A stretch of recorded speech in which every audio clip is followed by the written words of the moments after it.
Hello mga kapatid, welcome back again sa ating sharing for the Bread of God. So today, atin talakayin yung tinatawag na gift of God. Marami ho sa atin, ganun din ako na noong bata pa ako, kasalukuyan na ako ay nagmamature sa tinatawag na espirituhanon na buhay, ay napag-alaman ko yung 7 gift of God. Ngunit hindi ko lubos na unawaan yan kasi bata pa ako. Ngunit ang aking lamang na pagkakaalam bilang bata, yung 7 gift of God, isa doon yung prayer tank at yung paggamot, healing, at saka yung vision. Yun lang ang lubos kong naunawaan noong panahon. Ngunit sa ngayong panahon na ito na ako'y nagmamatured na sa buhay. So habang ako'y nagmamatured at inaalam ko, sinasaliksik ko yung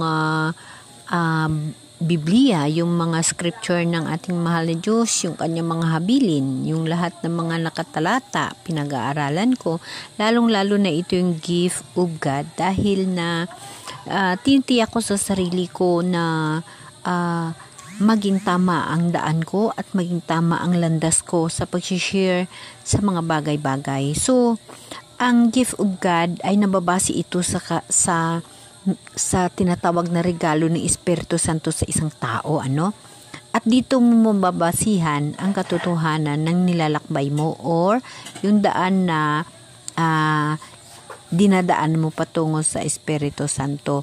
So, inalam ko itong 9 gift of God. So, nakikita ko siya dito sa 1 Corinto 12. Nagsisimula dito ang tinatawag nga gift of God. Ito ay nakasaad dito na ang bawat isa'y binigyan ng kaloob na naghahayag na sumasa kanyang espiritu para sa ikabubuti ng lahat. Sa isa'y ipinagkaloob sa pamagitan ng espiritu ang kakayahang magpahayag ng mga aral ng Diyos at sa isa'y ang kakayahang makaunawa ng aral ng Diyos.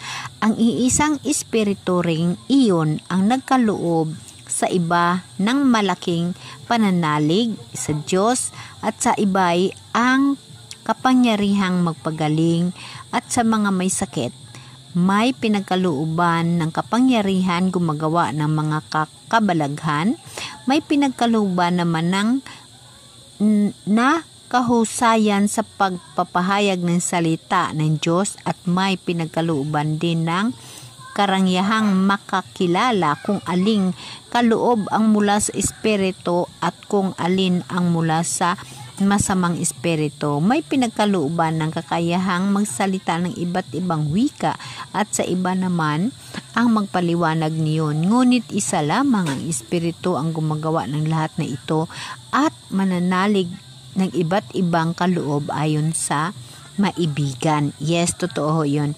Hindi ho lahat na tao ay bibigyan ng 9 gift of God or makatanggap ng tinatawag na regalo mula sa Espiritu Santo.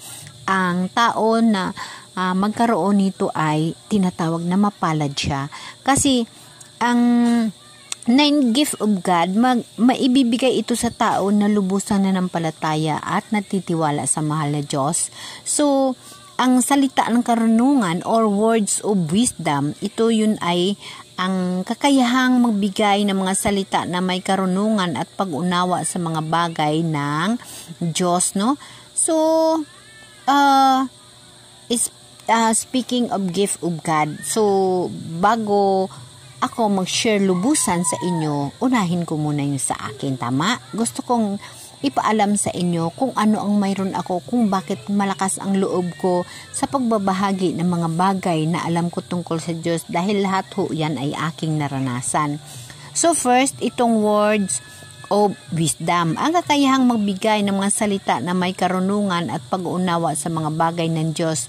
So para sa akin ay limited ako dyan. So kumbaga, hindi ko pa lubos na natatanggap yung karunungang ito. Yung pangalawa, ang salita ng kaalaman, words of knowledge, ang kakayahang magbigay ng mga salita na may kaalaman at pag-uunawa sa mga bagay ng Diyos. I think siguro dito nakapasok na ako, Kasi alam kong nauunawaan ko sa tulong ng Espiritu Santo ang pagbabahagi ng mga kaalaman ng bagay tungkol sa mahal nga Diyos. Ang pananampalataya. Ang kakayahang magkaroon ng malakas na panampalataya sa Diyos at sa kanyang mga pangako. Ito 100% mayroon ako nito. Mga kaloob na nagpapagaling, gift of healing. Ang kakayahang magpapagaling ng mga sakit at karamdaman. So, hindi ako sure. Marunong ako magpagaling pero hinihilot ko or something na tumutulong ako pero hindi ko ito tiyak na nasa akin ito. Paggawa ng mga himala, working of miracles, ang kakayahang gumawa ng mga himala at mga bagay na hindi pangkaraniwan. Siguro mga bagay na hindi pangkaraniwan, ako mismo nakaranas ako nun. At yes, mayroon ako. May nagawa ako nito sa tulong ng prayer tank, So, ito, nakagawa ako niyan. And then yung propesya, ang kakayahang magbigay ng mga salita ng Diyos sa mga tao. So, wala akong kakayahan yan. Dito lang ako. Hanggang dito lang ako nagbibigay sa social media. Siguro sa makaharap ko sa mga tao, kaya ko rin pero hindi ako dyan, kumbaga, hindi ako dyan is garantiya yung sarili ko, no. Ang pagkilala sa mga espiritu, disclaiming spirit, ang kakayahang makilala ang mga espiritu at ang kaniyang mga intention. So, I think this one, masasabi ko na kaya ko. Pero hindi ko ipinagmamalaki dahil na kaya lang, Unlike na magsabi ka nga, diba? Iba yun yung ka, ito, kaya ko. Kaya. Diba? Ganun lang. Ang pagsasalita ng iba't ibang wika o speaking of tongue, ang kakayahang magsalita ng iba't ibang wika na hindi alam ng tao, yes, 100% kaya ko at nagawa ko at mayroon ako niyan. Ang interpretation of tongue, ang kakayahang magpaliwanag ng mga salita na sinasabi sa ibang wika. No, hindi. Wala pa ako nito. Hindi ko pa alam ito. No? So, ang mga kaloob na ito ay binibigay ng Espiritu Santo sa mga tao upang sila ay makapaglingkod sa Diyos at sa mga tao. Ang mga ito ay hindi limitado sa mga nasa itaas, ngunit ang mga ito ay ilan sa mga halimbawa ng kaloob na binigay ng Diyos sa tao. Tama? Ito siya ay mga regalo ito ng mahal na Diyos para sa atin. Karunungan, wisdom, ang kakayahang magbigay ng mga salita na may karunungan at pag-unawa sa mga bagay ng Diyos. Hindi ko alam kung nabilong dito yung vision. Kaya kung nabilong dito ang vision, I think mayroon nga ako, Pero, hindi. Basta ako, nagpapasalamat lang ako sa mahal ni Diyos kasi ang pinaka number 1, yung prayer tank na nasa akin at saka yung tinatawag ang paniniwala, ang faith ko, ang tinatawag na mga kababalag, ang maraming mga mirakulo na nangyayari sa buhay ko.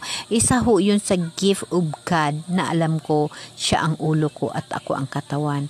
At lalo kong natutuhan ang pag-uunawa ng kanyang mga pulong. So, alam nyo ba guys, na itong mga bagay na ito, pag mayroon tayo nito, isa ito ka-armas natin sa buhay. Isa ito ka tinatawag na ating magiging taming sa lahat ng mga bagay at trials sa buhay. Dahil pag mayroon tayo nito, hindi ho tayo natatakot dahil ang Diyos kasama natin. Ang mahal na Diyos ay nagatulong sa atin at sumasama sa atin sa agos ng buhay natin dito sa mundo. Kung ikaw ay naniniwala na ang Diyos ay nasa sayo sa puso mo, mararamdaman mo ang lahat ng bagay na iyon ay para sa mahal na Diyos. Tatandaan natin lagi. Huwag natin kalimutan na ang Diyos ay nasa sayo, nasa sa akin, nasa atin lahat. Nandito sa puso natin. Yun, ang mga bagay na iyon ay magagamit natin yan sa buhay natin araw-araw. Kung mayroon kang kakayahan at mayroon kang mga eksperyensya sa mga bagay na ipinakita sa iyo ng Diyos o ipinagkaloob ng Diyos sa iyo, napakapalad mo. Kaya gagawin mo yun, ibahagi mo sa iba. At lagi nating tatandaan ang mahal na Diyos ay darating. Sa pagdating ng ating mahal na Diyos, sa ngayon pa lang kailangan nating magkaroon tayo ng daan. Yung tamang daan na ating lalandasin o ating usuyin na masalubong natin siya. At masundo natin siya sa pagbalik niya dito sa mundo. Alam natin na darating na siya ay maghukom sa mga tao. So, ang mga bagay na yun ang ating paghahandaan para sa ating kaluluwa, para sa buhay na walang hanggan. Dahil ang nangyari noon sa panahon ni Noah kay Yahweh, sa panahon ng ating Jesus Christ na siya ay nilansang sa krus na siya ay napakatao. Sa panahon na si Jesus ay napakatao, yun ang pinaka worst na binigay ng mahal na Diyos para iligtas ang mga kasalanan natin. Yun na yung pinaka the best na ginawa niya, na mismo siya ay nagpaparito sa lupa. Nagpakatao siya sa pamaraan ni Jesus Christ na inanak ni Mama Mary at nilansang sa cross upang patawarin ang ating mga kasalanan. Ganun kalaki ang pagmamahal ng Diyos sa atin. Ganun kalaki ang pagmamahal niya at sinisikap niya na maligtas ang mga tao. Kaya wala tayong dahilan upang hindi tayo magbago. Kung uusuyin mo ang landas sa kasamaan, hindi ka makapunta sa kanyang lupa, sa kanyang kaharian, sa buhay na walang hanggan. Kaya mga kapatid, dalawa lang ang ating pagpilian. Ang susundin natin ang lahat ng kagustuhan ng ating na mahal na Diyos o ang makamundong buhay. Kaya mga kapatid, dapat natin tatandaan na mas maganda ang buhay kasama ang mahal na Diyos kaysa buhay dito sa mundo. Hindi ba kayo nagsasawa sa mga buhay dito sa mundo? Napakahirap, ang daming problema, sakit sa ulo. Kaya pangarapin natin na magpasok sa buhay na walang hanggan kasama ang Diyos, kasama ang ating Panginoon, kasama si Jesus Christ. Ako nga guys, bilang tao, ultimong tao, ngunit nangangarap ako na masalubong ko ang ating mahal na Diyos. Masalubong ko sa kanyang pagbalik. Ano ang mangyayari? Himala. Kasi may edad na ako, di ba? Ngunit hindi ako nawawala ng pag-asa. Ako ay nangangarap. Ako ay nananalangin na ako po ay isa sa pagsalubong sa kanya pagdating ng araw. Yun ang aking isang hinihingi kay Jesus Christ. Yung guys, mga imposible, di ba? Ngunit pag ikaw ay nanampalataya at ikaw ay nagtitiwala, lahat yan ay mangyayari. Ako bilang ultimo na tao, simple lang inihingi o kay Lord, maging isa ako na makapagsalubong sa Kanya. Aantayin ko siya. Yun ang pangarap ko. Yun ang aking dreams na panalangin sa Kanya, panampalataya ko sa Kanya. So guys, alam ko na imposible, ngunit para sa akin walang imposible pag hiningi mo sa mahal na Diyos. Wala akong imposible sa Kanya. Hinihingi ko yan sa Kanya simula ngayon hanggang sa pagdating niya.